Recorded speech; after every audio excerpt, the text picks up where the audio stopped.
आणि त्यांनी मला जेव्हा विचारलं की तू या सिनेमात काम करशील का, म्हटलं मी करीन. मी किती पैसे द्यायचे तुला काम करण्याचे.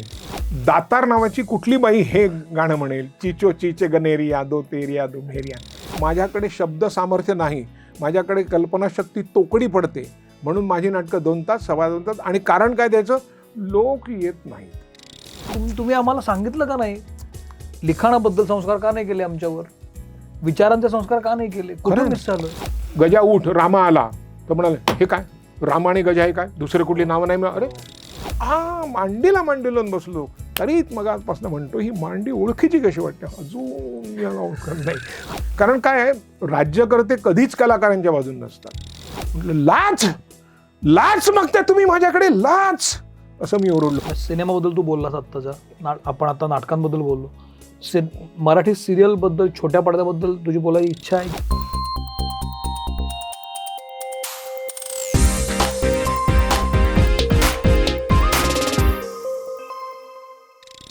नमस्कार, मी सौमित्र बोटे. मित्रमणेमध्ये मी तुम्हा सगळ्यांचं स्वागत करतो. आज आपल्यासोबत आहेत अभिनेते संजय मोने.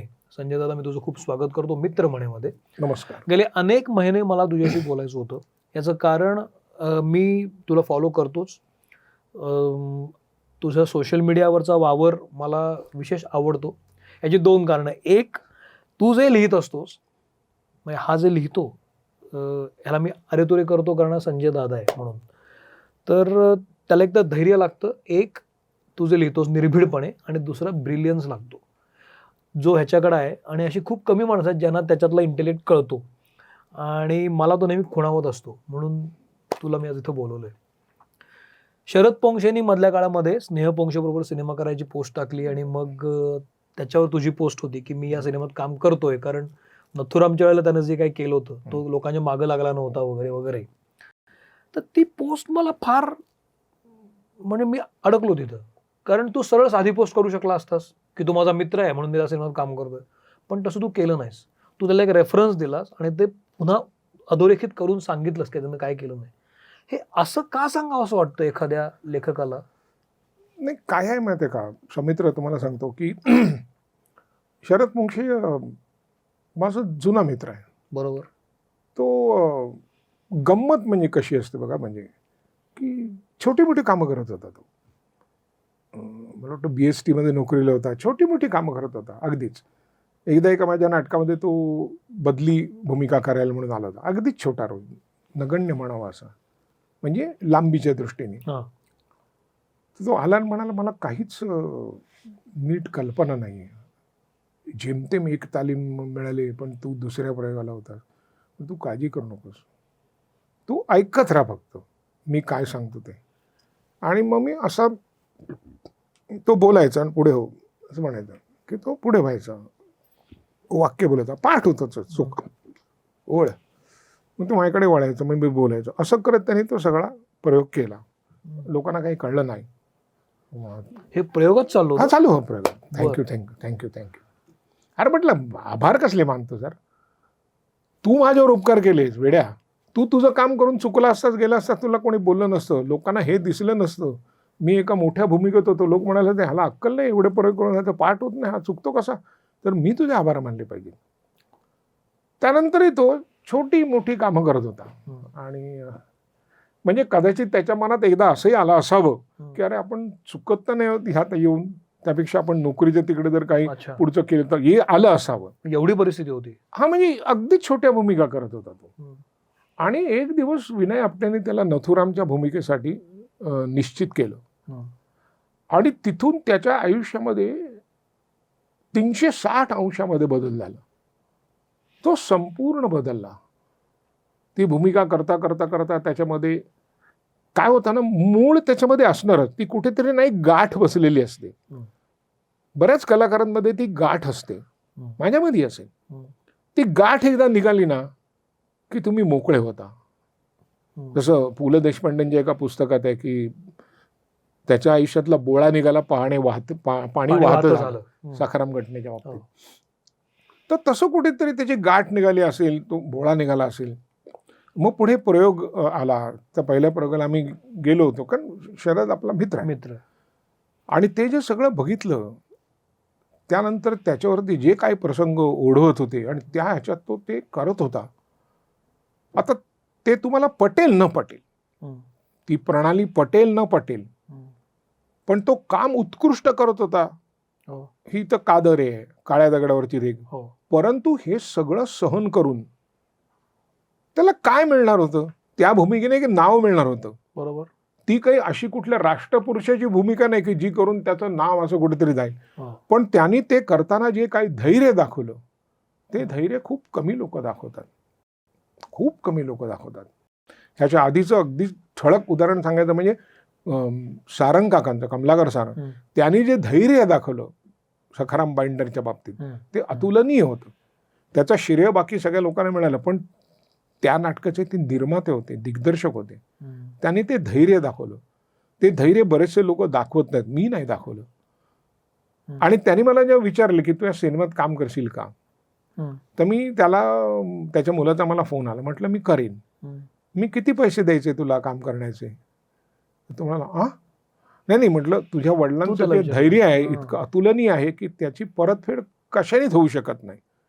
की त्यांनी विचारच सोडा तुम्ही, त्यांनी कुठली भूमिका केली, ती मतप्रणाली काय होती. सर्व कलाकारांचा एक प्रतिनिधी म्हणून तो एक धैर्य दाखवणारा माणूस निघाला.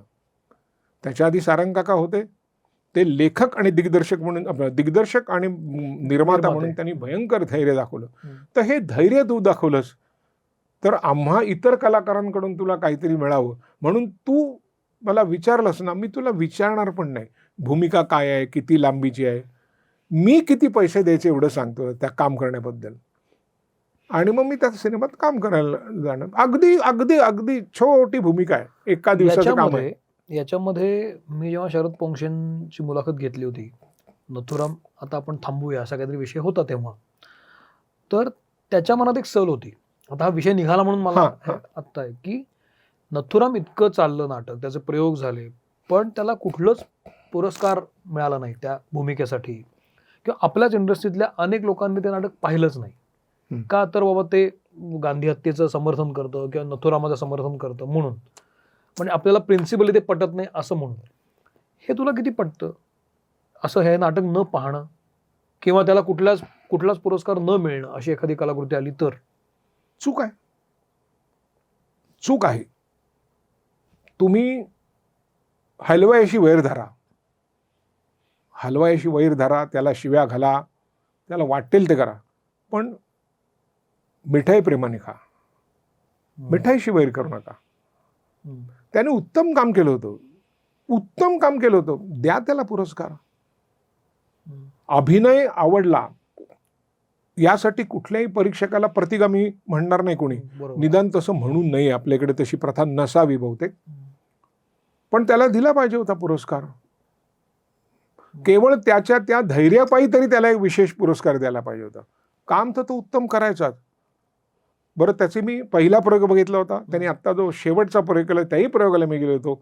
दरम्यानच्या काळात आधीमध्ये जेव्हा माझा प्रयोग असेल, मी आधी पोहोचलो तर मी बघायचो आणि असं गुंग होऊन बघत राहायचो. त्याची ती संवाद फेक आणि हे ते, म्हणजे तो माझ्यापेक्षा थोडासा लहान, तर माझ्या आधीच्या पिढीतले जे कसलेले नट होते त्यांच्याशी लांब लांब स्वगत आणि त्यांची ती उभं राहण्याची पद्धत, बोलण्याची पद्धत, आणि ते असं दिसता असे ना, असे मोठे दिसायचे, आपल्याला भव्य दिव्य दिसायला लागायचे. पण त्याला उंची मिंची नाही, म्हणजे डॉक्टर खाणेकर होते ते तसे बुटके होते. आमचा अतुल परचुरे, त्याला उंची नाही, पण तो असा हिमालय वाटून, आम्ही त्याला साहेबच म्हणतो पाठीवर आहे, आणि साहेब खरंच मोठा कलाकार आहे. तर उंची मिंची नसते त्याला तुमचं ते जे असणं असतं ते असणं ते त्याच्याकडे आहे, त्याला द्यायला हवं होतं. मी त्या काळात परीक्षक असतो तर मी त्याला नक्की दिलं असतं, नक्की पुरस्कार दिला असता, नक्की. तू आता नाटकांच्या लांबी आणि भूमिकांच्या रुंदीबद्दल बोललास, नथुरामाचं एक उदाहरण झालं. हे तुझं स्टेटमेंट मला खरं अर्थानं पटलं की अलीकडच्या काळामध्ये तशी नाटकं लिहिली जात नाहीत, आणि मग कलाकाराला तो वाव मिळत नाही म्हणून कलाकार मोठा दिसत नाही. असं आपण आणखी किती दिवस म्हणणार? का लिहिली जात नाहीत नाटकं? तू एक लेखक पण आहेस, तू उत्तम लिहितोस, मग हे का लिहिलं जात नाही? आपल्याकडे तसे कलाकार कमी आहेत म्हणून लिहिलं जात नाही का? कलाकारामध्ये तो जो काही फायर असतो तो कमी आहे म्हणून लिहिलं जात नाही? काय प्रॉब्लेम होतोय ह्याचा ना? तुम्हाला सांगतो सुमित्र, 2-3 पद्धतीने त्याच्याकडे बघितलं पाहिजे. आपण आता कानेटकर, वसंत कानेटकर, हा. रत्नाकर मतकरी, हा. तात्यासाहेब शिरवाडकर, त्याच्यानंतर थोडं पुढच्या पिढीतले शन्ना नवरे, नंतर वसंत सबनीस, विनोदी ह्याच्याकडे बघायला तर वसंत सबनीस, जयवंत दळवी दोन्ही, एका बाजूनी बाळ कोलटकर, नंतर या बाजूनी रहस्यमय नाटकासाठी वसंत कामत, हे सगळे गुजरातीतनं मराठीत नाटक लिहिणारा सुरेश पिपरोडिया, त्याचं एक वेगळं, अशा विविध पद्धतीने. बरं, ह्यांची ना 1-2 नाटकांची मिरासदारी नाही. बरोबर. सुरेश खरे आहेत आपले, 10-10, 12-12, श्रीना पेंडसे, ह्यांची 10-12, 15, 20 नाटकांची मिरासदारी आहे. विषयाचं वेगळे. पण आता त्रिनाट्यधारा हा प्रकारमध्ये खूप गाजला, बरोबर. त्याच्या आधी लिहिली होती ना कानेटकर साहेबांनी त्रिनाट्यधारा. रायगडाला जे जाग येते, तुझा तू वाढवी राजा, इथे ओशाळा मृत्यू, त्रिनाट्यधाराच आहे की. त्याचं पुढचंही त्यांनी लिहिलं नंतर, जेथे गवताला भाले फुटतात. एका कुटुंबाची ती त्रिनाट्यधारा होती. इथे त्यांनी एका घराण्याची 3+1 नाट्यधारा लिहिली गेली की, बरोबर. परंतु त्याच्यामध्ये तुम्ही पाहा की त्यापुढे रायगडाला जेव्हा जाग येते वरती, शक्तीसारखा एक सिनेमा करावा असं वाटलं, ज्यात दिलीप कुमार आणि अमिताभ बच्चनने काम केलं, आणि सलीम जावेद साहेबांनी मान्य केलं की मी रायगडाला जेव्हा जाग येतेवरनं केलं, बरोबर. किंवा अश्रूंची झाली फुलेवरनं सिनेमा पडला, पण एक हिंदी सिनेमा निर्माण झाला अश्रूंची झाली फुले या नाटकावरनं. त्याच्यानंतर तो मी नव्हेच या नाटकावरनं एक सिनेमा निर्माण झाला, आणि तो वाईट होता. म्हणजे इतका वाईट होता की त्याच्यात एक गाणं होतं, चिचो चीच गनेरिया दो तेरिया दो मेरिया इतनी सी बात में सजना गल्लाने, काहीतरी असं. तर आणि त्या नायिकेचं नाव होतं दातार. तर मी ते फेसबुकवर लिहिलं होतं की हा सिनेमा बघितला, दातार नावाची कुठली बाई हे गाणं म्हणेल, चिचो चीचे गनेरिया दो तेरिया दो मेरिया. त्याच्यावर 3-4 लोकांनी उत्तरे दिले मला, हे सिनेमा तू का बघतोस, दुसरं काही नाही बघायला का, सगळे पिक्चर तुझ्यासाठी बॅन आहेत. आता असं होतं. पण तरी पण मोठी नाटकं,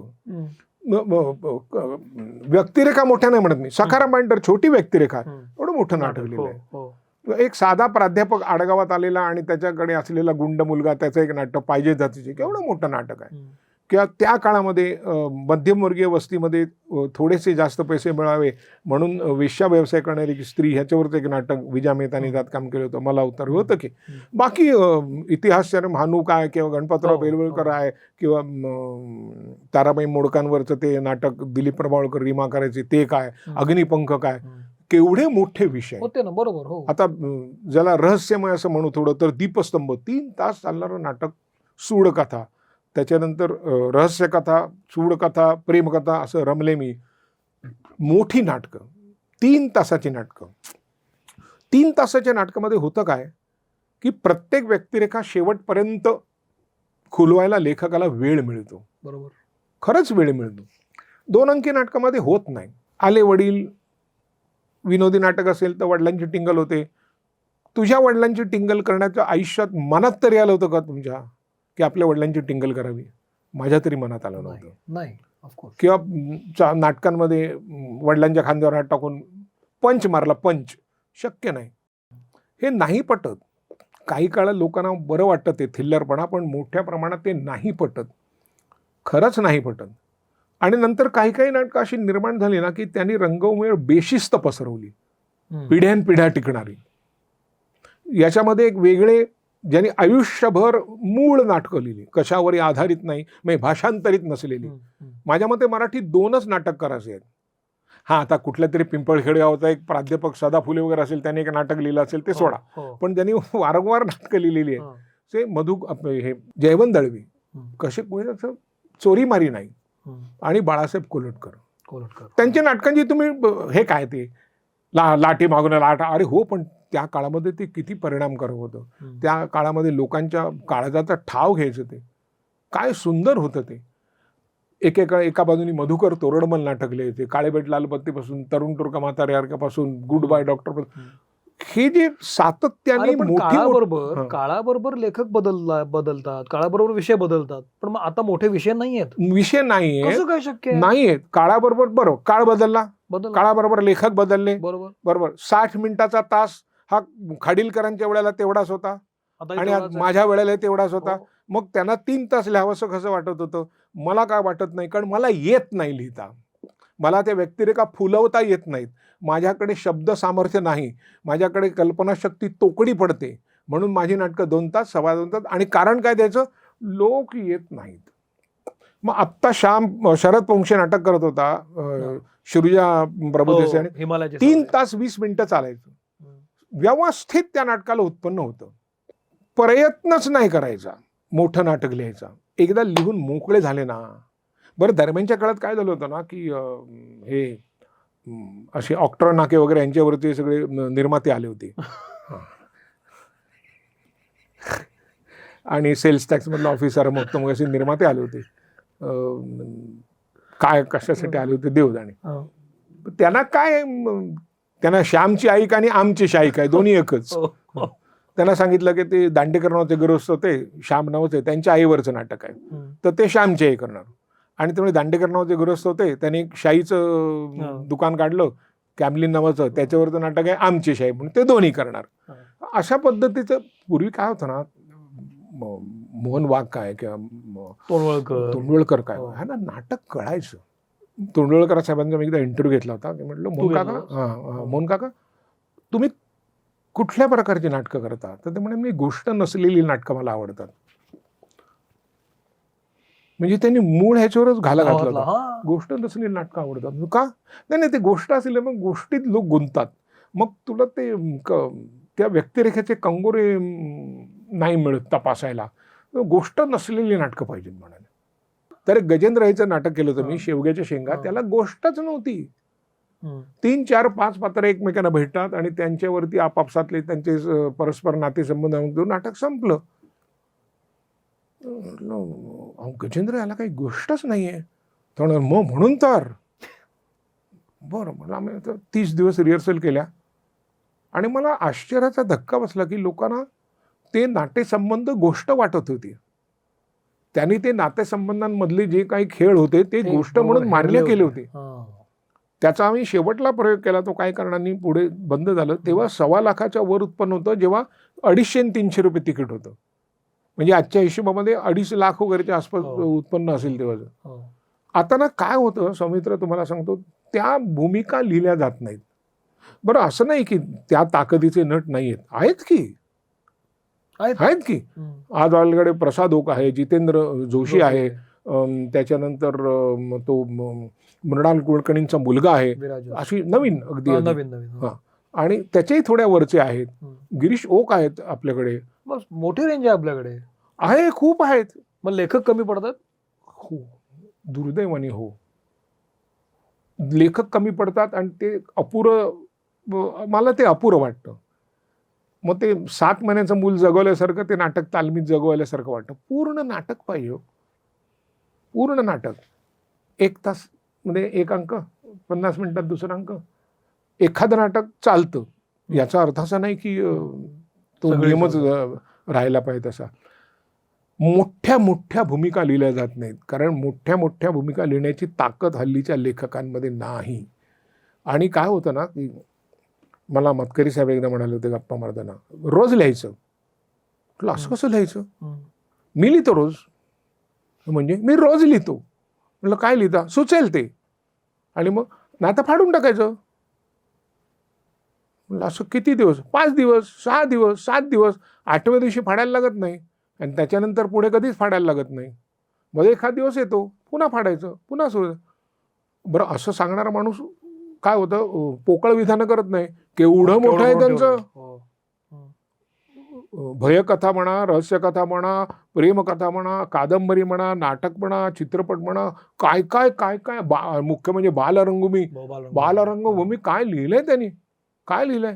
तू कसं लिखाण करतोस? तुझ्या लिखाणाची पद्धत कशी आहे? तू जे काय लिहितोस? हा, म्हणजे मला ते सगळं तुझ्यामध्ये, मी काय विचारलंय, तुझ्यामध्ये ना सारख्याजम भरलेलं मला ते. मला विसंगती ही मला भयंकर आवडते. आणि त्याच्यावर तू ज्या पद्धतीनं बोलतोस ना, ते आणि इंटेलेक्ट असतो तू. म्हणजे आता मी एक नाटक लिहिलं होतं, त्याच्यामध्ये नायक हिंदू आणि नायिका दुसऱ्या मुसलमान धर्माची, बरोबर. म्हणजे 2 वेगळ्या धर्माचे नायक आणि नायिका असलेलं नाटक लिहिलं मी. आता त्याच्यावरती मला कुठल्याही कष्ट न घेता वाद पेटवता आले असते. 100%. पण मी त्याच्यामध्ये काय विसंगती असू शकेल असं केल्यामुळे, की समजा एका शाकाहारी घरातली एक मुलगी संपूर्ण मांसाहारी घरात गेली आणि सकाळी उठली, हनीमूनवरून आली परत आणि चहा प्यायला गेली आणि सासू समोर पोर्कचे तुकडे करते असं तिने बघितलं तर काय होईल तिच्या मनात? हो. ही विसंगती आणि त्या विसंगतीतनं निर्माण होणारे वाद. आणि शेवटी काय होतं की धर्मामधले वाद दाखवण्यात काहीच हशील होत आणि नाही, त्याच्यात कारण ते नवीन काही चालूच नाही. असतात. ते हो. आपण काय वेगळं दाखवत हो, नाही. हो. ते कोण करतं हे आपल्याला माहिती आहे आणि कोण हो. मिटवत नाही हेही आपल्याला माहिती आहे. हो. तर मग मी ते नाटक लिहिलं की असं असं आहे. नाही, कोणाला काही त्याच्यात वाटलं नाही तेव्हा. आता माहित नाही आता काय, म्हणजे आता हळूहळू असे दिवस आलेत आपल्यावरती ना, की हळूहळू आपल्याला अंकल्पित लिहायला लागणार. त्याच्यावर सुद्धा आपण एखादं वाक्य लिहिलं की गजा उठ, रामा आला, तर म्हणाले हे काय, राम आणि गजा हे काय, दुसरे कुठली नावं नाही. अरे हो. काय करणार, म्हणजे ते खूप कठीण झालंय. अंकल्पित लिहायला लागणार. बरं, ह्याच्यावर काय, म्हणजे तरुण असतो मी तर काहीतरी केलं असतं. आता या वयात कुठे त्यातल्या त्यात मार्ग काढून. पण मग त्याच्यानंतर मला एक गृहस्थ होते जुने, नाटक बिटक बघणारे. ते मला फार छान म्हणाले. ते मध्ये एक काहीतरी वाद झाला होता सगळा त्याच्यावर. ते म्हणाले कसं आहे की किचकवध नावाचं एक नाटक लिहिलं होतं खाडीलकरांचं. हो, किचकवध. तर त्या किचकवध नाटकामध्ये सैरेंद्री, किचक, भीम असं ते सगळं होतं. हो. परंतु ते नाटक बघून लोक बाहेर पडायचे ना, तेव्हा लॉर्ड कर्झनचा धिक्काराच्या घोषणा देत बाहेर पडायचे. कारण त्यातला किचक म्हणजे लॉर्ड कर्झन दाखवला होता. हा. सूचक होतं ते, हा. सांकेतिक होतं. पण न लॉर्ड घेता. कर्झन हे नाव कुठे न घेता प्रेक्षकांना बरोबर कळायचं की लॉर्ड कर्झनवर Correct. नाटक आहे. करेक्ट. ही ताकद आहे का? तुम्हाला करायचं टिंगल करा ना, जरूर करा. तुम्हाला ते मान्य नसेल तर तुम्ही जरूर टिंगल करा, टीका करा, फाडून काढा. पण असा मार्ग शोधा की कोणाला कळता कामा नाही. ज्यांना कळायचंय त्यांना कळेल. कळलं. कारण काय आहे, राज्यकर्ते कधीच कलाकारांच्या बाजून नसतात, कधीच नसतं. कधीच नसतात. मैत्री वित्री ठीक आहे, का नसतं? माहित नाही त्यांना कदाचित भीती असेल. उलट अलीकडे तर कलाकार खूपच जवळ गेलेत राजकीय. ते ठीक आहे, ते ठीक आहे. बर. पण तत्वतः नसतात ते. मैत्री वित्री असू शकते, अनेक त्याच्यामध्ये कारण असतील, पण तत्वतः नसतात. म्हणून तर दुसऱ्या महायुद्धामध्ये असंख्य साहित्यिकांना तुरुंगात टाकण्यात आलं होतं. पी.जी. वुडहाऊस सारख्या माणसाला तुरुंगात टाकण्यात आलं होतं. त्यांनी त्याच्यावरून नभोवाणीवरून जी काय भाषणं केलीत, जी पु ल देशपांडेंच्या पुस्तकात आहेत, मी अर्थात मी त्यांच्याच पोहऱ्यातनं पाणी पिऊन सांगतो हे, की कमाल आहे त्या माणसाची. आणि कोणाला कळलंच नाही. लोकांना असं वाटत होतं की तो नाझी लोकांची स्तुती करतो आणि तो त्यांची टीका करत होता. पण मग तू मला एक सांग की तुझं म्हणणं बरोबर आहे की सिनेमा हे किंवा नाटक हे मनोरंजनाचं माध्यम आहे. बरोबर, पूर्णतः मनोरंजनाचं. त्याच वेळेला खाडीलकरांच्या किचकवधचं आत्ता आपण बोलत होतो की खाडीलकरांनी बरोबर लिहिलं होतं की काय त्यांना म्हणायचंय ते. बरोबर, म्हणजे एका अर्थानं ते मनोरंजक पण आहे, पण एका अर्थानं ते अभिव्यक्ती पण होती, स्टेटमेंट पण होतं. बरोबर आहे ना. मग फक्त मनोरंजन कशाला पाहिजे ही आपल्याला? गुणवत्ता पाहिजे माझ्या मते, की पूर्ण मनोरंजन व्हायचं लोकांचं, पूर्ण मनोरंजन व्हायचं, पण निघताना राग. आता आपल्याकडे अगदी उदाहरण द्यायचं झालं तर बिमल रॉय, त्यांनी सामाजिक समस्येवरती 2 चित्रपट केले की सुजाता केला, सीमा केला. परंतु तो चित्रपट सोडून द्या, आता ती कुठलीही सामाजिक समस्या तेवढी उरलेली नाही ना आपल्याकडे, जातीभेद उरलेला नाही, अमुक नाही. पण तो पिक्चर अजूनही बघत होती, कारण तो उत्तम संगीत, उत्तम अभिनय, उत्तम गोष्ट, उत्तम संवाद यांनी तो इतका सुंदर नटवला की तरी त्यातला निरोप पोचतो आणि तरी तुम्हाला मनोरंजनाचं समाधान मिळतं. हे असं पाहिजे. आपल्याकडे पण ती होतीच की पिढी. शेजारी सारखा सिनेमा असू दे, शेजारी सारखा सिनेमा होता, सारखा कुंकू सारखा सिनेमा होता.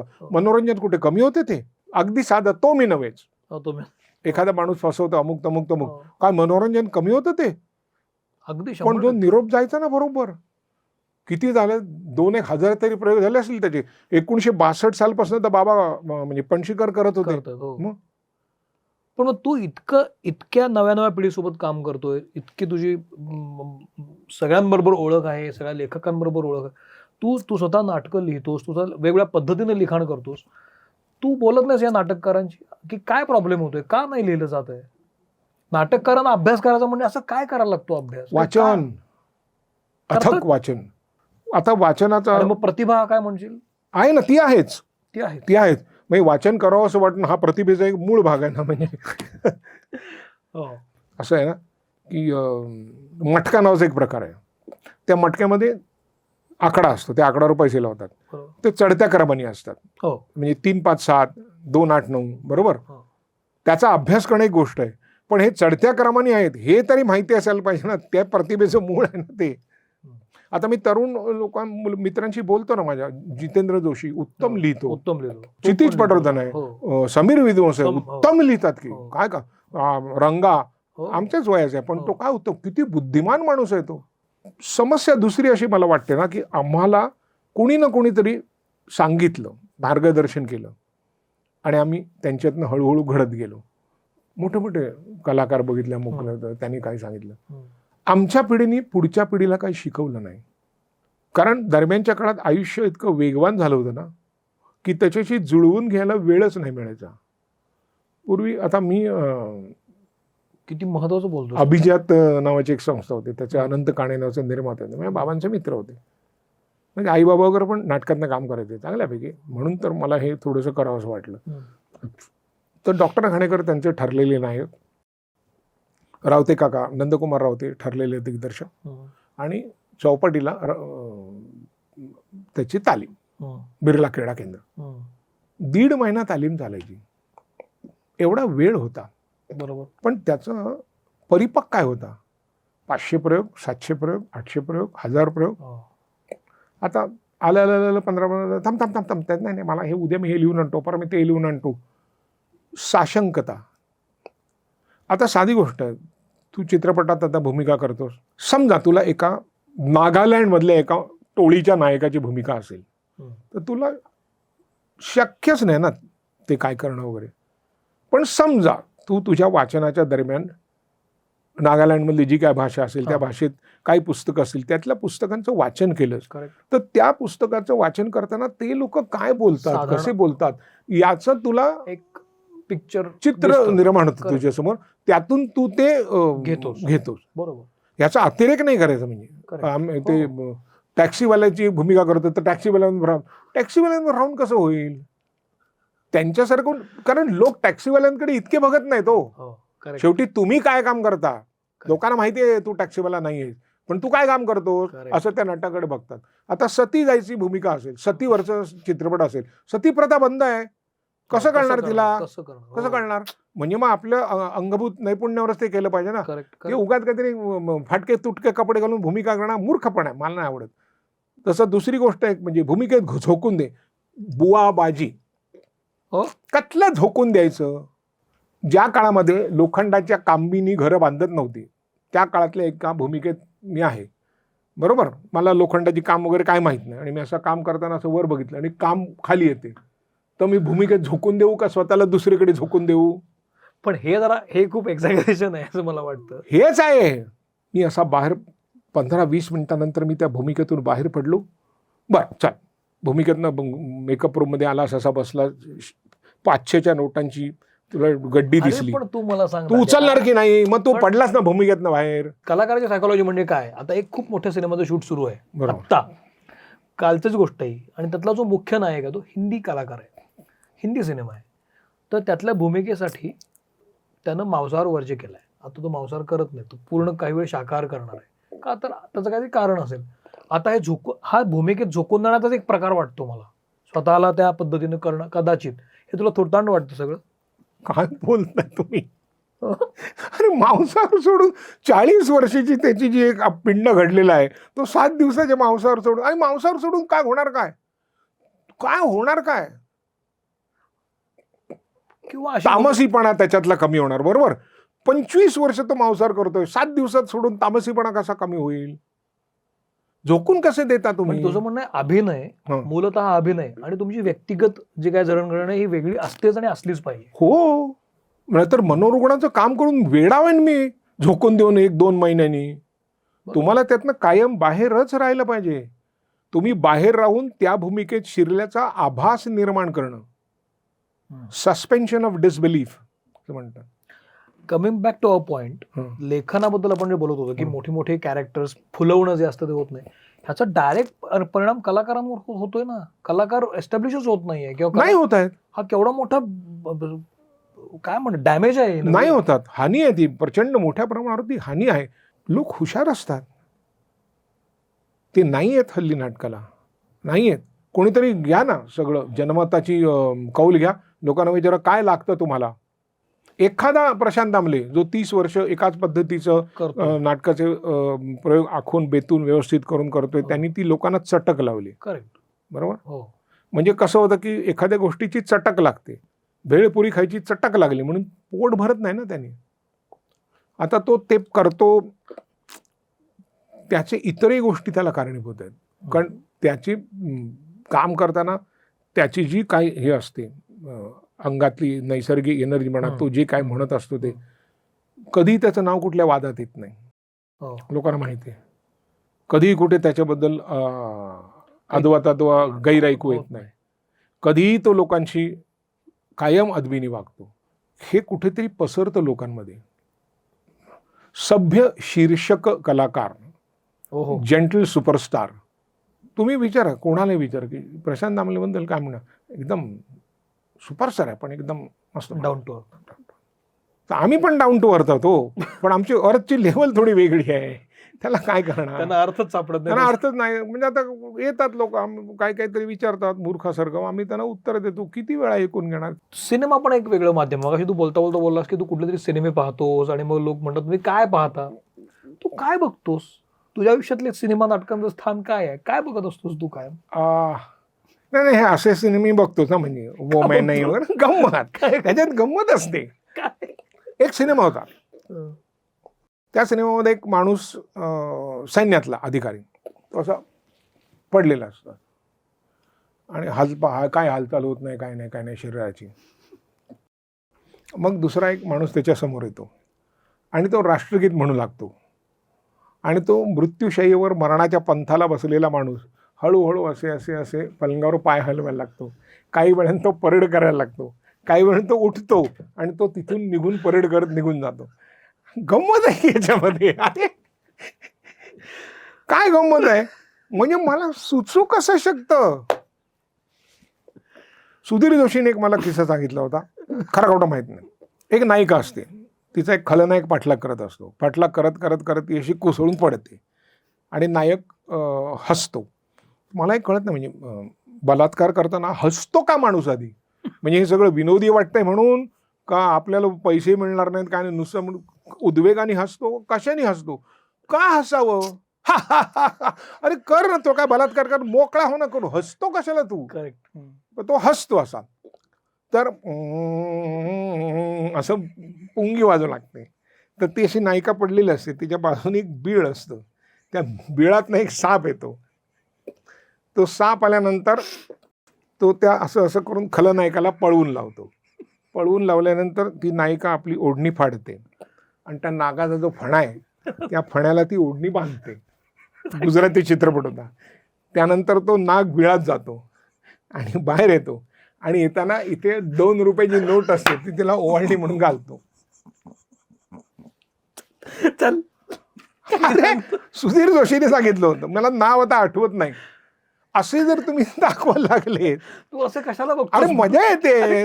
तुम्हाला नाही कळणार त्यातली मजा काय. हा, आता गंभीर चित्र आपण बघतो ना, सत्यजित रायचे पिक्चर पथेर पंचाली बघितला, अपूर संचार बघितला, महानगर बघितला, त्याच्यानंतर चांगले चांगले पिक्चर बघितले की, त्याच्यानंतर भूमिका सिनेमा बघितला, मोगले आजम बघितला, त्याच्यानंतर लीडर बघितला, ज्वेल थिप बघितला, तिसरी मंजिल बघितला, तेरे मेरे सपने बघितले, असंख्य सिनेमे बघितले चांगले चांगले चांगले. दुसरा एक सिनेमा बघितला होता, का माहीत नाही, गेलो होतो लोणावळ्याला, मी गेलो होतो, मित्र येणार होते, त्यांची गाडी काहीतरी झाली, मग एकटाच होतो, लोणावळ्या एकच टॉकीज होतं, तिकडे जाऊन बसलो मी. बंबी नावाची नटी होती त्यात, बंबी, प्रताप शर्मा आणि उर्मिला भट. 95% सिनेमा टेलिफोन एक्सचेंजमध्ये घडत होता. खडर खडखड हलो खडर खडखड, काही कळला नाही तो सिनेमा. फिर भी का केला होता, कुणी केला होता, कशासाठी केला होता, पण बघायचं. शिरीष कणेकरने एक किस्सा सांगितला होता. एक पिक्चर कुठला तरी होता, त्यात एक ट्रेन, एक नायिका आंघोळ करत असते आणि एक माणूस असा खडकातनं बघत असतो, ट्रेन येते आणि ट्रेन निघून जातं, तर नायिका गेलेली असते. तर तो माणूस सातत्याने 15-20 दिवस तो चित्रपट बघतोय. त्याला एकदा विचारलं की काय तू येऊन रोज बघतोस, काय तुला दिसतं? और साला सब जगह से ट्रेन लेट आती है जाती है, यही ट्रेन लेट क्यों नहीं आती, एक दिन तो लेट आएगी. काणेकर म्हणजे ग्रेट आहे. म्हणजे आहे आता. म्हणजे हा चेष्टा मस्करीचा भाग झाला की तुझी गंमत मला कळली की तू काय गमतीनं ते सिनेमे पाहत असशील आणि किती खो खो हसत असशील. तुला आवडलेले आयुष्यभर पुरलेले सिनेमे कुठले आहेत? हे तू मला लेखक किंवा तुझ्यातला कलाकार म्हणून असं वाटतं की तुला कुठले सिनेमे आवडत असतील, बरेच कुठले तू पुन्हा पुन्हा पाहतोस, कुठल्या सिनेमाचा इम्पॅक्ट तुझ्यावर खूप आहे? काय काय वेळेला गंमत काय असते ना सौमित्र, तुम्हाला सांगतो की कशावरनं तरी ते चित्रपट उचललेला असतो बरोबर. आणि तो दुसऱ्या भाषेत केलेला असतो. तो बघितल्यानंतर आपली हिंमत होत नाही म्हणायची की हा या चित्रपटावर घेतलेला घेतलेला आहे. आहे. कुठला तरी सिनेमा जर्मन का जपनी ब्लू एंजल का काहीतरी, त्याच्यावरनं पिंजरा केला होता. हम्म. अरे काय ते निळ फुले काय आणि ते माणिकराज हो. काय आणि आम्ही कोण म्हणेल किंवा आम्ही जातो आमच्या गावा, तो sorry we are not stranger असं काहीतरी ते होतं, बर्ट लँकेस्टर वगैरे. अरे देहाची तिजोरी वगैरे कम्प्लीट म्हणजे पूर्णतः वेगळं, हो. मराठीकरण केलेलं. हो. किंवा आशा परत येते नावाची एक कथा होती, त्या कथेवरनं एक चित्रपट केला गेला, पाठलाग. हो. ती कथा वाचली मी, देवकुळांची कथा आहे. असं. काय सुंदर चित्रपट घडवलाय त्याच्यावरनं. अशा गोष्टी पण मला बघायला आवडतात की काय मूळ होतं आणि त्याचं काय झालं. सिनेमाबद्दल तुला आत्ताच्या मराठी नाटकांबद्दल आपण बोललो, सिनेमा आणि मराठी सिनेमा याच्याबद्दल तुझं काय म्हणणं आहे सध्या? काय तिथं काय प्रॉब्लेम चाललाय किंवा तिथं काय असायला हवं असं वाटतं तुला? कारण गेल्या वर्षीतली तुझी ती पोस्ट बाई पण भारी देवाची मी पाहिली. तो खूप सिनेमा चालला, बऱ्याच दिवसानंतर सिनेमा चालला, वेगळा विषय होता बायकांचा आणि तू त्याला प्रेझही केलं होतंस चांगल्या अर्थानं. तुला काय वाटतं आता मराठीची अवस्था काय आहे सिनेमाची? म्हणजे कुठं अडकलंय की आपण अडकलेलंच नाही? कुणासाठी चित्रपट बनवतो हे पहिला विचार झाला पाहिजे. कुणासाठी आपण चित्रपट बनवतो? एका गावामध्ये दूरध्वनी येणार आहे नव्याने, त्याच्या तारांची जोडणी चाललेली आहे, ती जोडणी चालताना एक खांब खाली पडतो आणि एक माणूस मरतो आणि मग त्याची पुढे व्यथा कथा काय जी असेल ती. मग थोडीशी सावळी कुरूप अशी दिसणारी नायिका, थोडासा राकट बिकट दिसणारा नायक, मग एक असा एक थोडेसे बरे कपडे घातलेला खलनायक वगैरे असं तसं. हा विषय आयुष्यात ज्या लोकांना स्पर्श सुद्धा करून जाणार नाही त्यांच्यासाठी का चित्रपट बनवायचे? एक चित्रपटमध्ये सांगितलं की हा अशा नवीन तंत्रज्ञानाने बनवलाय. तर म्हटलं होय का, चांगली गोष्ट आहे, काय वाटतं तुम्हाला? माझ्या बाजूला दुसरी परीक्षा होते. बरं, मग तिथं बक्षीस नका देऊ, ते तंत्रज्ञान देणार त्यांना पुढचं बक्षीस, ते पुढचा चित्रपट करतील. बक्षीस कशाला देतं त्याच्यात? हे काय चित्रपट बनवा ना तुम्ही, तो कशाने बनवला आम्हाला काय करायचं आहे? तुम्ही चित्रपट बनवा ना. आता बीवी और मकान वरून सचिन पिळगावकरांनी चित्रपट केला होता, काय सुपर डुपर हिट चालला होता. लक्ष्मीकांत बेर्डे, अशोक सराफ, अश्विनी भाव वगैरे. तो आपलंसं करणं.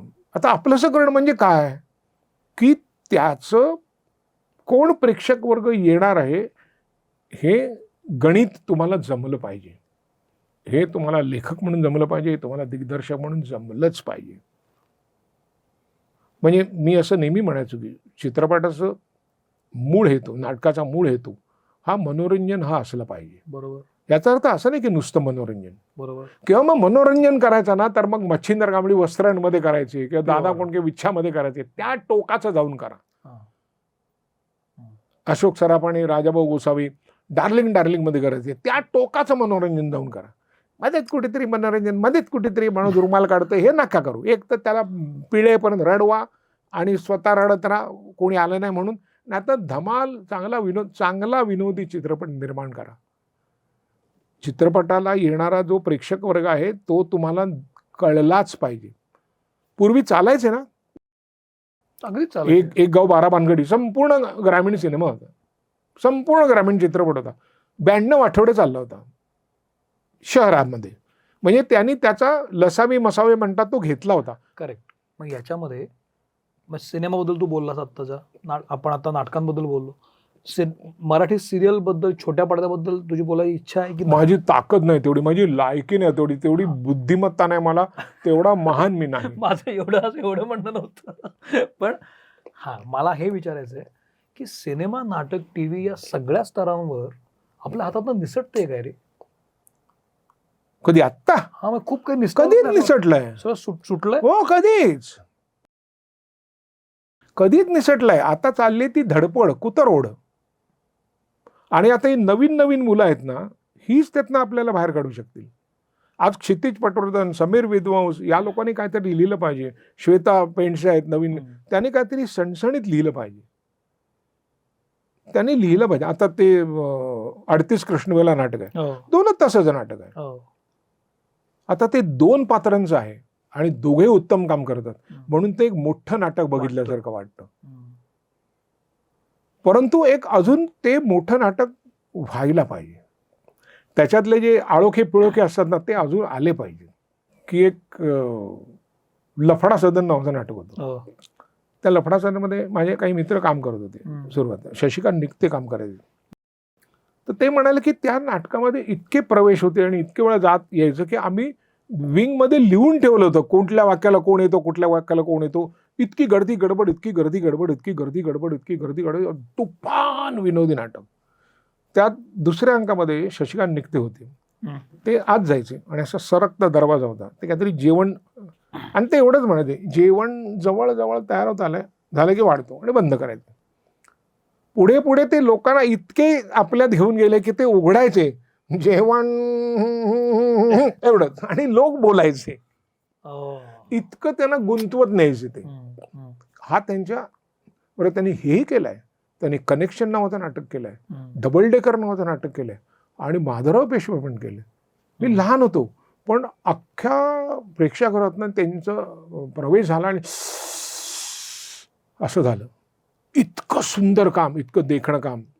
मी असं म्हणतात की ते इब्राहिम अलकाजी होते. त्याने एका भाषणात सांगितलं होतं की माझ्या सगळ्या अख्ख्या आयुष्यामध्ये मी पाहिलेला माझा सगळ्यात उत्तम विद्यार्थी हा तर लोकांनी लगेच नसरुद्दीन शाह ओमपुरी वगैरे, शशिकांत निकते. काय बोलतो? त्यांची कामं पाहिलेत. अफलातून काही कारणाने नाही ते पुढे नाही काही, पण अफलातून. ते भ्रमाचा भोपळामध्ये काम करायचं. ते सतत काय झालं असं कळलं अजून मी आता ओळखलेलं नाही. नंतर फक्त एवढंच करायचे माहिती आहे ना, आणि लोक हसायचे. नंतर अमुक मांडीला लावून बसलो तरी मगापासून म्हणतो ही मांडी ओळखीची कशी वाटते, अजून याला ओळखत नाही. अरे वेळ लागायचं हसून माहिती आहे. ते त्या टोमिनोवेसमध्ये एकच साक्ष करायचं अग्निहोत्रीची. ती साक्ष आमच्या दौऱ्यावर असेल तर शिवाय आम्ही धडपडत जाऊन तेवढी साक्ष बघून नाटक बाहेरून परत यायचो. तुफान ताकदीचा नट. नटांची कमतरता नाहीच आहे.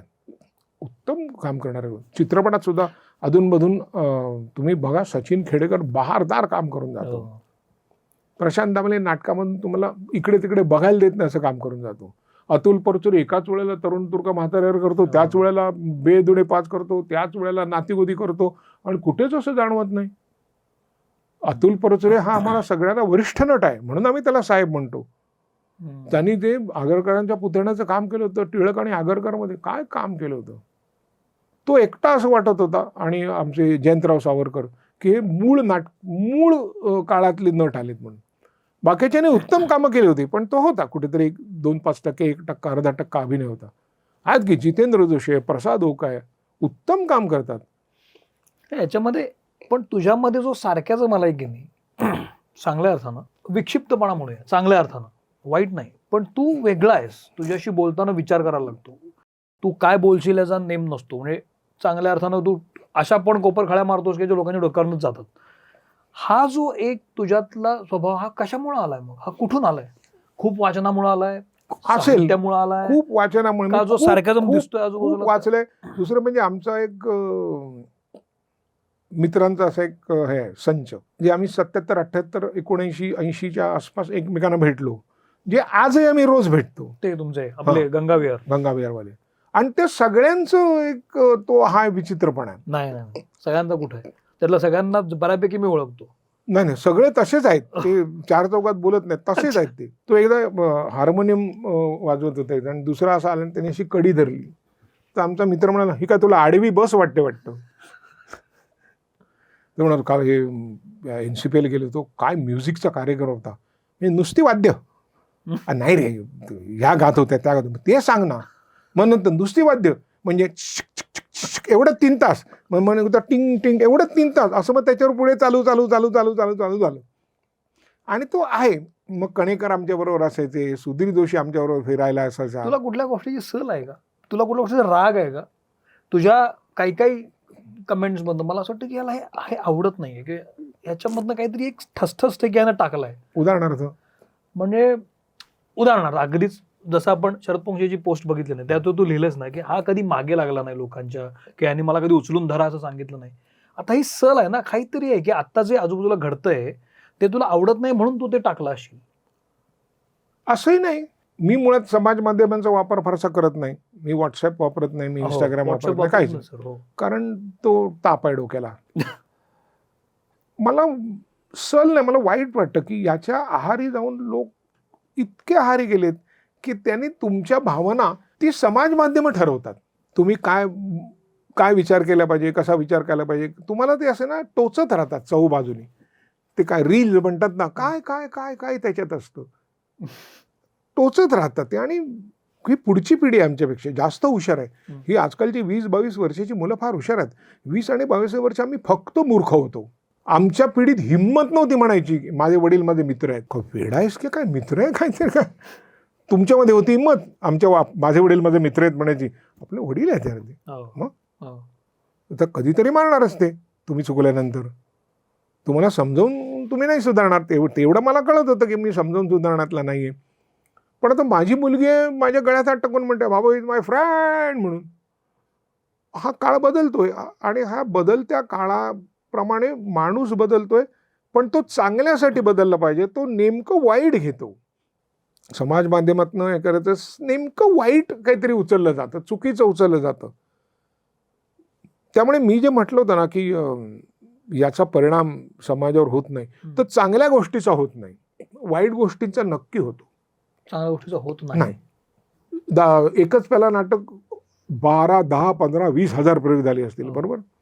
5 वर्षाच्या मुलापासून ते 90 वर्षाच्या माणसापर्यंत, हल्ली 5 वर्षाची मुले पित असतील म्हणून कोणीच असं म्हटलेलं नाही दिस इज संजय मोने की एकच पहिला बघितलं आणि मला माझ्या भावी आयुष्याचं 95 वर्षाचं म्हणायचं, मला माझ्या भावी आयुष्याचं दुःस्वप्न डोळ्यासमोर आलं आणि मी सोडली दारू.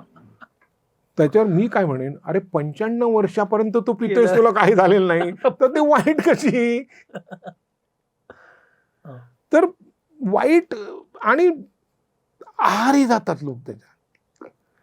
सकाळ झाली, अमुक झाली, तमुक झाली, दिवाळी आली, आल्या, पाडवा आला, गुढ्या आल्या. अरे घरी उभा राहा ना आमच्या. आणि हे सगळं झालं ना, हे हळूहळू पुढे वैयक्तिक पातळीवरनं संचात गेलं, संचातनं जातीत गेलं, जातीतनं धर्मात गेलं, आणि असं सगळं करत करत एक अत्यंत घाण परिस्थिती निर्माण झालेली आहे. अत्यंत घाण. जात काय आपल्याला जन्माने येत नाही हो, कर्तृत्व आणि जात येते मुळात. अगदी. तुमचा जन्म या जातीत झाला म्हणजे तुम्ही त्या जातीचे होत नाहीत. समजा तुमचा जन्म झाला ब्राह्मणाच्या घरी आणि तुम्ही बदलले गेलात आणि मारवाड्याच्या मुलाबरोबर तुम्ही बदललात, मग तुम्ही मारवाडी का ब्राह्मण नाही ना ठरू शकत. नाही ठरू शकत. कसली जातभेद? ज्यांनी एकेकाळी समाज चालवला त्यांच्याकडेही भगवत नाही.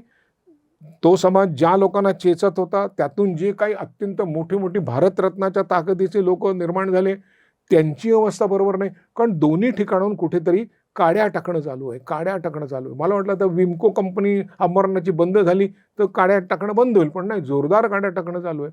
खूप खूप वाईट चाललेलं आहे.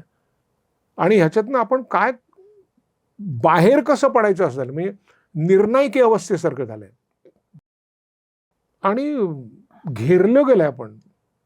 विचित्र होतं. कधी कधी असं वाटतं की सगळं सोडून द्यावं आणि शांतपणे कुठेतरी एखाद्या जंगलात जावं. नंतर असं वाटतं की आज शांत आहे, 5 वर्षांनी एक बिल्डर होऊन सगळी झाडं कापून तिथे तिथे बिल्डिंग बांधलेलं, तेव्हा काय करायचं?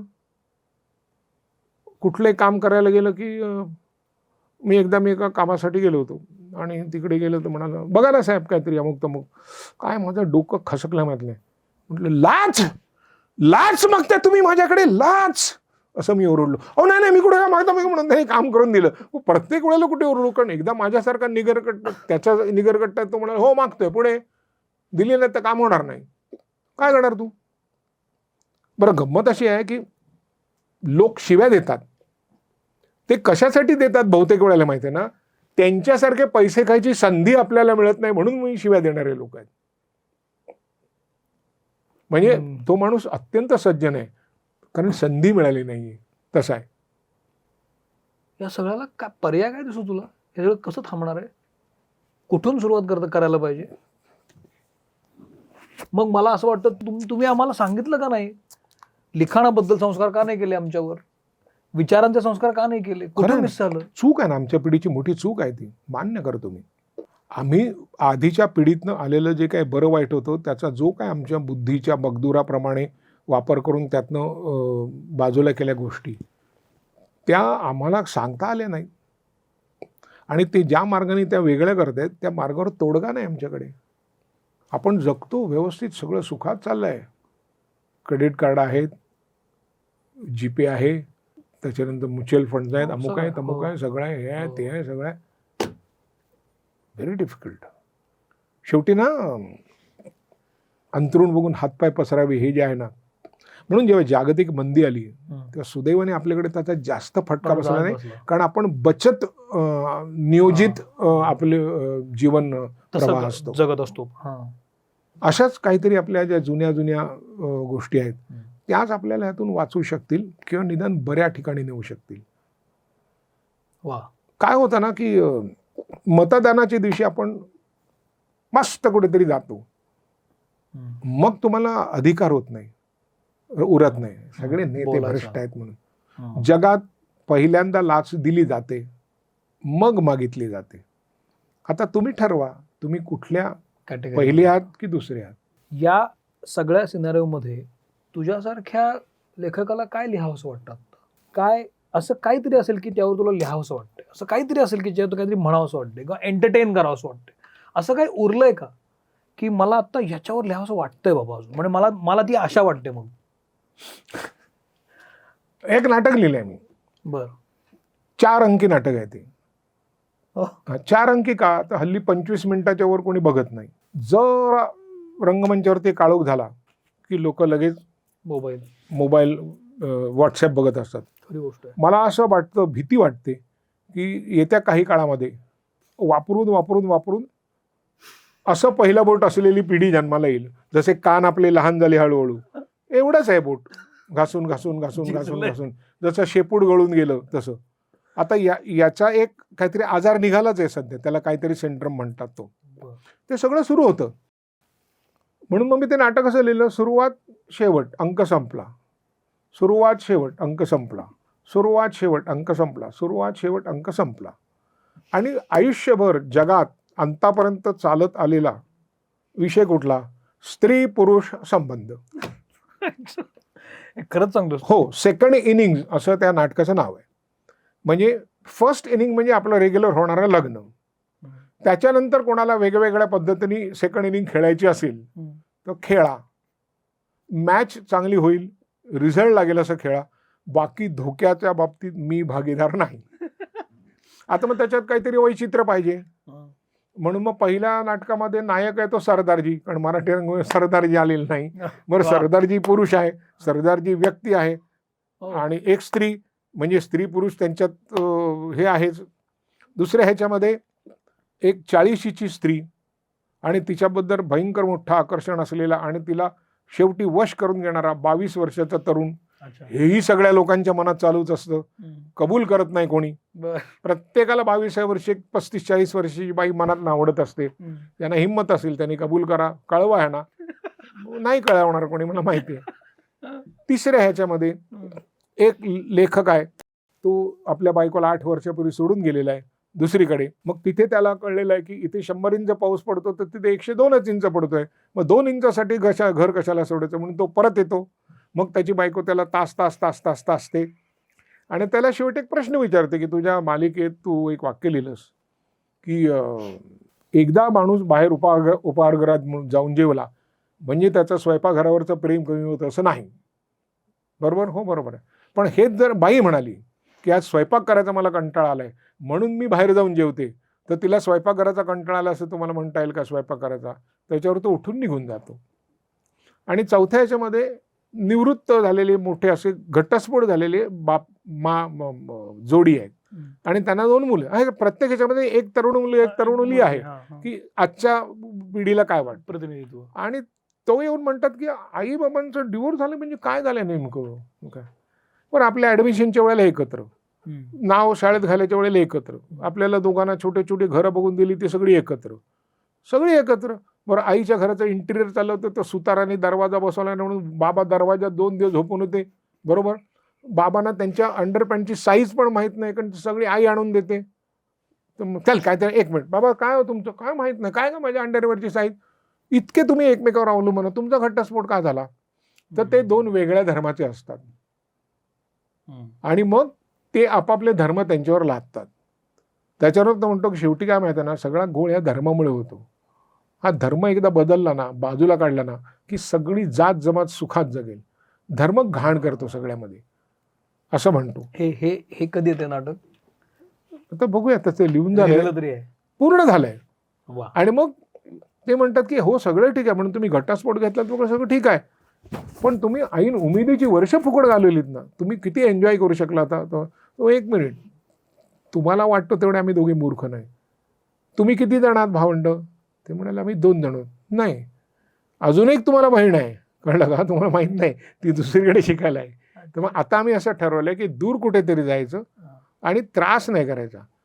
आई 2 मुली एका मोठ्या घरामध्ये, मी आणि मुलगा बाजूच्या छोट्या घरामध्ये, आम्ही घटस्फोटीत आहोत पण तुम्हाला माहिती आहे ना सगळ्यांना, असं म्हणून ते संपतं. आणि पहिली अनाउन्समेंट मी करणार आहे आधी, या नाटकाला कर्टन कॉल नाही हे समजून घ्यावे. तो एक डोक्यात जाणार प्रकार आहे कर्टन कॉल. कर्टन कॉल मागतात लोक, आपण द्यायचा नसतो. हल्ली जो उठलं अमुक अमुक अमुक आणि अमुक अमुक अमुक अमुक अमुक सोशल मीडिया आवडले नसल्यास सांगा. उद्या म्हटलं मग नाही आवडलं कुठे सांगू, तर कशाला रिस्क घ्यायची, चाललंय गपचूप झालं घरी. टोमणा. तर कर्टन कॉल आहे काय प्रकार आला ना, कशाला आहे तो. समजा नाही कळलं, मी किचकाचं काम केलं तर काय महाभारत बदलणार आहे का? हल्ली ते आणि घोषणा होते ना. मला काय होतं, तुझं पहिल्या अंकात काम संपतंय बरोबर, 3 अंकाचं नाटक आहे बरोबर, तू राहतोस कोल्हापूरला, इकडे येऊन जाऊन काम करतोस किंवा इथे राहतो आणि तुला कामासाठी जायचंय, कशाला 3 तास असं करून कशाला जाऊन ते नाटक संपेपर्यंत तू कराडपर्यंत पोहोचलेला असतोस माहितीये ना. मग नाही, हा मला फार महत्वाचा मुद्दा वाटतो. पण या निमित्तानं अनेक गोष्टींवर आपण बोललोय. संजय मोनेंशी अजून 2 तास बोलता येईल, इतकं मटेरियल त्याच्याकडे आहे आणि इतक्या गोष्टी तू करतो. मला तुझ्याशी इतरही गोष्टींवर बोलायचं होतं, कानाचा खडापासून इतर अनेक गोष्टी, पण आपण दुसऱ्या भागात बोलूया. कारण बोलतं करणं हा पण एक फार, यू आर गुड लिसनर अर्थात, पण बोलतं करणं हा एक वेगळी गोष्ट आहे. पण त्यावर आपण कधी नंतर बोलूया. आत्ता मला खात्री आहे की या एपिसोडमधून खूप महत्त्वाच्या गोष्टी तू मांडल्यास. हा एपिसोड पुन्हा पुन्हा पाहायला पाहिजे, तर तुम्हाला याचं बिटवीन द लाईन्स कळेल असं मला वाटतं. एक मिनिट, त्याच्या आधी मला एकच गोष्ट सांगायची. आपण एवढं बोललो, म्हणाला असं मला आठवत नव्हतं, उपाय काय ह्याच्यावरती. उपाय एवढाच आहे की माणसाने मध्ये असलेलं यंत्र बाजूला काढलं पाहिजे. मोबाईलमुळे जग जवळ आलं नाही. 2 माणसं अशी बोलत असतात, मला फोन आला की उठून मी तिकडे जातो, मग कुठून जवळ आलो मी तुझ्या. माणसाने आपलं यंत्र काढून टाकलं पाहिजे मधलं. माणसाने माणसाशी संवाद केला पाहिजे, माणसाने माणसांकडे गेलं पाहिजे, माणसाने माणसांना भेटलं पाहिजे. कधी कधी लेखनातनं गैरसमज होतात. ध चमा रुमालातनं अथेलो, समोरासमोर आलं पाहिजे, समोरासमोर बोललं पाहिजे. सोपं आहे. आणि समोरचा बरोबर असं 5 पैकी 3 वेळा आपण म्हटलं ना की 2 वेळा म्हणतो ना तोही समोरचा बरोबर. एकदा सगळं समोरचं बरोबर झालं ना की मजा येईल सगळी. वा, हे भारी आहे. तरी आत्ता मी याला म्हणत होतो, आता मी निरोप देताना हा माझ्याकडे असं बघत होता, म्हटलं काहीतरी चाललंय याच्या डोक्यामध्ये, काहीतरी बोलणार आहे माझ्याशी, अब्बी वो हसा आहे. तर ना हे खरं आहे आणि समोरासमोर बोलता येणं गरजेचं आहे. संजय दादा, तू इथं आलास, मित्रमंडळीमध्ये मनातलं बोललास आणि मला हवे ते प्रश्न विचारू दिलेस, याबद्दल तुझे खूप आभार. आणि पुणे कॉटन कंपनीतर्फे मी एक छोटीशी भेट तुला देतो की तू इथं आलास, याबद्दल एक छोटीशी भेट. आणि वाचतोस तर खूपच तू, त्यामुळे अश्मन पेबल तर्फे हा एक बुकमार्क आहे हो, आणि हा एक हँड पेंटेड दिया आहे. अतिशय माझ्या कामाची गोष्ट आहे. कारण ही मला तुला लाग- जास्त आवडेल कारण हा हँड पेंटेड दिया आहे, दिवा आहे. हो हो आणि पेबलचा आहे तो, तू उघडून बघू शकतोस, तुला आवडेल. आणि असं तुझ्याकडे नसेल याची पूर्ण काय माझं वय वाढल्यानंतर मी लावलेले सगळे दिवे दिवे. बंद झाले घरातले, त्यामुळे आता नाही ते अजून असतील ना, असे कसे बंद होतील. हा अरे हा दिवा आहे, हा मस्त आहे. पेंटेड आणि हा ओरिजिनल पेबल आहे. तर हा असा तुझ्याकडे नसेल. मस्त आहे ना. मस्त आहे ना. अरे फार छान आहे, फार छान आहे. तर तुला तुझे खूप आभार. या, आणि आपण आभार भेटत कसले राहू, अरे. बोलत राहू.